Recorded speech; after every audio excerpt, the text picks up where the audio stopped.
అలాగే నందిగామ లీడర్స్ బొమ్మిశెట్టి దుర్గాదేవి గారు,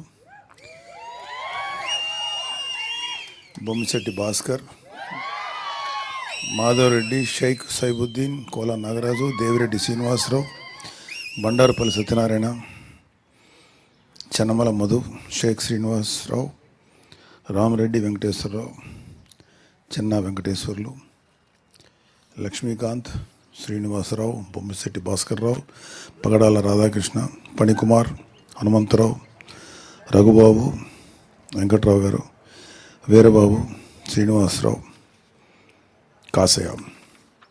మీ అందరికీ జనసేనలోకి హృదయపూర్వక స్వాగతం.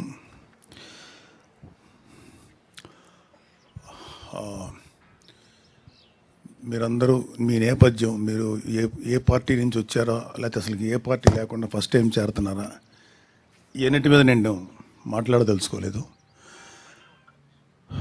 ఖచ్చితంగా జనసేన పార్టీ అంటే ఒక ఖచ్చితమైన డిసిప్లిన్ ఉంటుంది.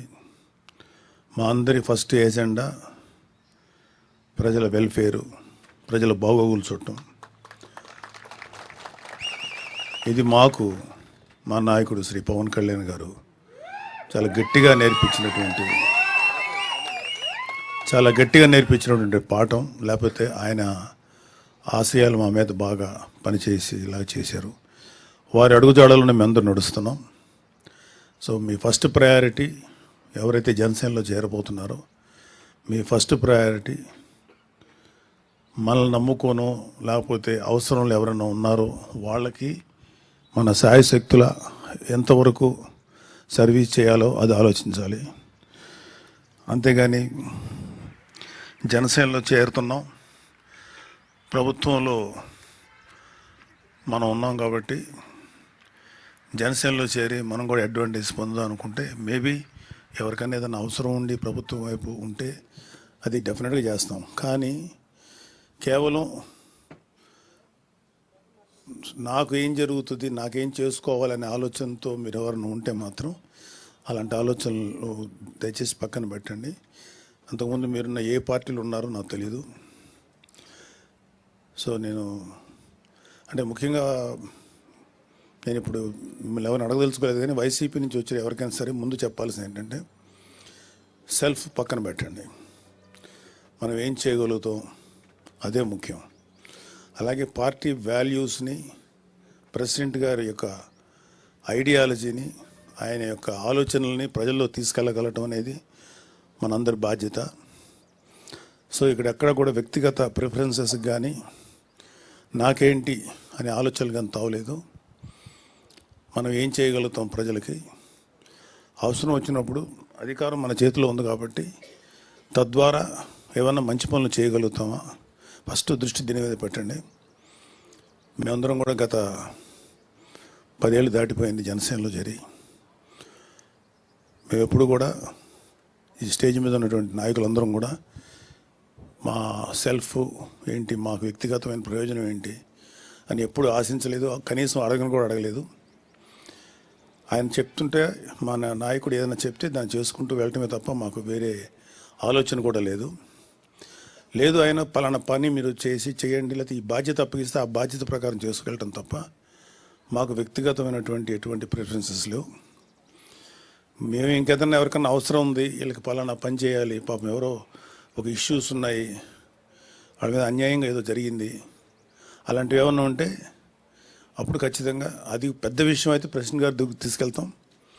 లేదు అంటే మా స్థాయిలో చేయగలిగినంత వరకు చేసి వాళ్ళకి ఉపయోగపడటానికి ప్రయత్నిస్తాం. అలాగే జనసేనలో మీరందరూ కూడా మంచి బాధ్యతతో ప్రవర్తించి బాధ్యతతో కనుక వ్యవహరిస్తే మంచి నాయకులు కాగలుగుతారు. ఇక్కడ ఒకే ఒక జనసేనకు ఉన్నటువంటి ఒకే ఒక పెద్ద ప్లస్ ఏంటంటే, జనసేనలో పనిచేసే ప్రతి ఒక్కళ్ళు కూడా అత్యున్నతమైన స్థానానికి వెళ్ళటానికి ఈ పార్టీ సరైనటువంటి అవకాశం కల్పిస్తుంది. ఎవరైనా సరే పవన్ కళ్యాణ్ గారు లాగా ఇంకా భవిష్యత్తులో ఆయన అత్యున్నతమైనటువంటి శిఖరాలు చేరాలని అందరూ తెలుసు. సో మీరు ఎవరైనా సరే ఏ స్థాయికైనా వెళ్ళొచ్చు. ఇక్కడ ఇక్కడ మావాడ, మా ఇంటి కురవాడ, లేకపోతే మా అన్నయ్య, మా తమ్ముడు, అవన్నీ సెకండరీ. సో మేము ఎప్పుడు కూడా ఎటువంటి స్వార్థపూరితమైన ఆలోచనలు లేకుండా పనిచేసాం కాబట్టి ప్రతి వాళ్ళకి అవకాశం ఉంటుంది. ఇక్కడ ప్రతి వాళ్ళు మంచి స్థాయికి చేరడానికి సరైనటువంటి అవకాశం జనసేన కల్పిస్తుంది. ప్రొవైడెడ్ మీరు నిజాయితీగా, నిస్వార్థంగా ప్రజలకు సేవ చేస్తే మీకు తెలియకుండానే మీరు మంచి పొజిషన్స్కి వెళ్తారని చెప్పి నేను నమ్ముతున్నాను. సో మీరందరూ కూడా మంచి సేవ చేయండి. అలాగే ఎటువంటి కాంట్రవర్సీస్ కానీ గొడవలు కానీ వెళ్ళకండి.